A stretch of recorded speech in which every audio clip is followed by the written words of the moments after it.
Hi there, I'm visiting a new makerspace, or a reimagination of a makerspace that got started last year in Parksville. And so here we are at, what's this building, Jim? This is the Macmillan Art Center. And this is Jim, the president of the society? The president of the new society for Makerspace here in Parksville. Perfect. So Jim, give us a little tour of what you've got so far. It's pretty amazing for a society that's only been going I'm going on a to year. show you things that a number of your viewers are quite familiar with. Yeah.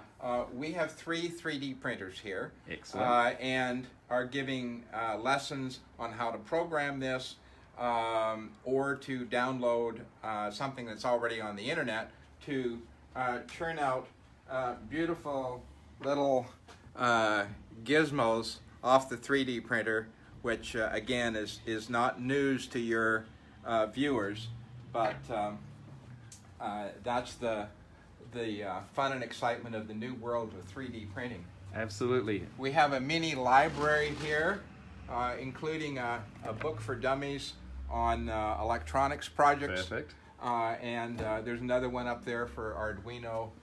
Here's the Arduino for dummies, and we have a Raspberry Pi for dummies, and we have some of our members who have experience with Raspberry Pi and Arduino. I haven't persuaded them yet to want to give lessons. Yeah. But we're looking for someone who is capable of giving lessons, and then I think there's a whole, as you and Courtney would think, a whole program around micro computers. And show us what these wonderful creations on this wall are. These wonderful creations over here, there's 20 of them, put together by Norbert Erb, of one of our members here in Parksville.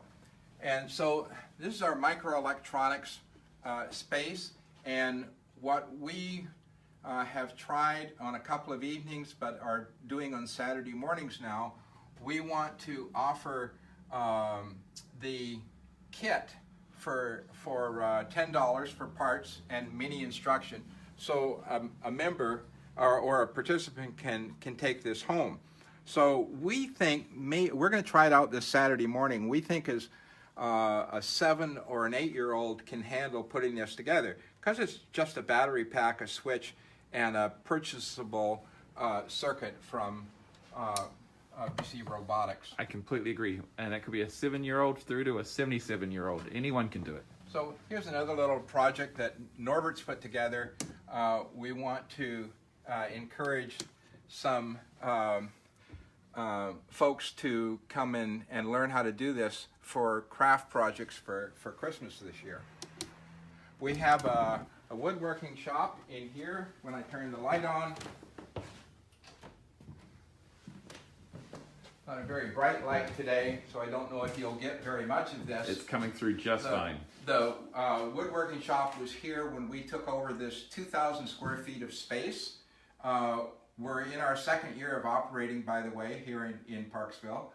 And what we need is a couple of more learned carpenters to come in and make more organized use of this space. But it's certainly a huge asset for us. Absolutely, and you've got the basic tools already in place, like a drill press, chop saw, band saw, table saw, shop vac, dust collection. You're ready to go. Thank you for that breakdown. You're welcome. Okay, we'll turn the light out as we go out the door. If you'll notice here on this workbench, we've got 6 or 7 mobile soldering stations. Yeah. So you can pick this up, take it anywhere in the makerspace, and use it for a project you're working on. In a couple of minutes, we'll get to the train room, yes, and you'll see that we're a big user of that particular item. If you think Jim is lit up now, wait till you see him show his trains. Yeah. We have a classroom over here. So we've got an overhead projector and a screen, and so we have the capability of doing presentations using YouTube and other resources that are out there. And And Jim and I have been discussing, brainstorming some ideas about using Google Hangouts and the like to connect Courtney and Parksville together for online code short sessions. Beautiful robots. So if I come out here in the light a bit more, this little guy is programmable. I don't know who manufactured him or where one acquired him. That's not my part of Makerspace, but it is programmable. Mm-hmm. And so this is what Makerspace wants to really be known for, is to move more into the area of electronics and robotics. Yeah. And so we've got some of the product. Absolutely. All we need is more instructors. Well then, moving on, I think I'll take you in here into the train room. Absolutely. So this is our permanent train setup, and you say, well, what's a model train empire doing in the middle of a makerspace? And we say, well, today this particular layout we've got, which is meant to be a working layout more than a display, it's very high tech today. Model railroading, with this controller, you can control each individual locomotive in your layout because there's a computer chip in the locomotive. And so, to be clear, that's multiple locomotives sharing the same railway track. Yes, whereas opposed to the technology of the model railroad hobby in the 70s, 80s, 90s, you could really only run one train at one time in one direction.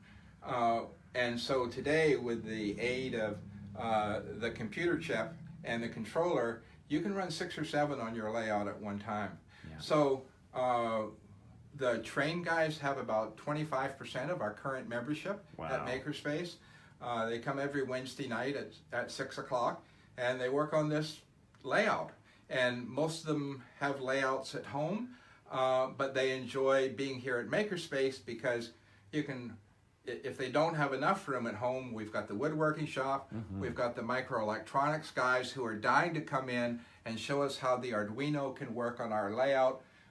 We've got the microelectronics guys building things that light up for us. So it's a good fit. Absolutely it is. And we just wish there was space in Courtney for this we'll as talk. well. Okay? We'll definitely figure out something. I'm just moving on. Absolutely. I'll pass another train layout. This is a module layout that we took to the recent Parksville Museum's Railway Days. 545 people attended.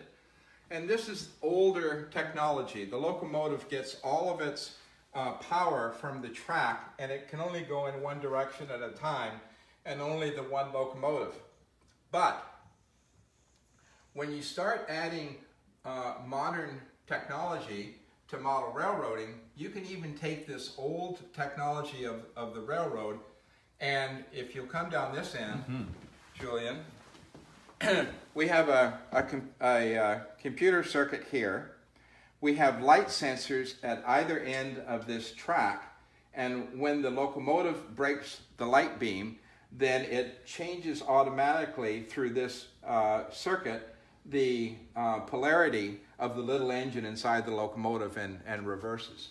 Perfect. So now in here is a real mess, but let us come down to the end quickly. The mess on top of our pool table there is another train layout, but it's leaving this weekend. In here is the beginning of a new group of members who've come to our makerspace in the last couple of weeks from the metal jewelry world.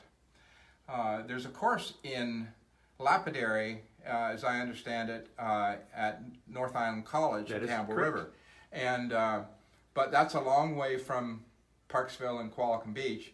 And so this group of metal jewelry folks, there are 14 of them, have just joined Makerspace, and are coming in to utilize this larger room for it's for what really they're doing. exciting, super exciting. So thank you very much for coming down. You're welcome, be my Okay. pleasure. So that was me and Jim of the Parksville Makerspace.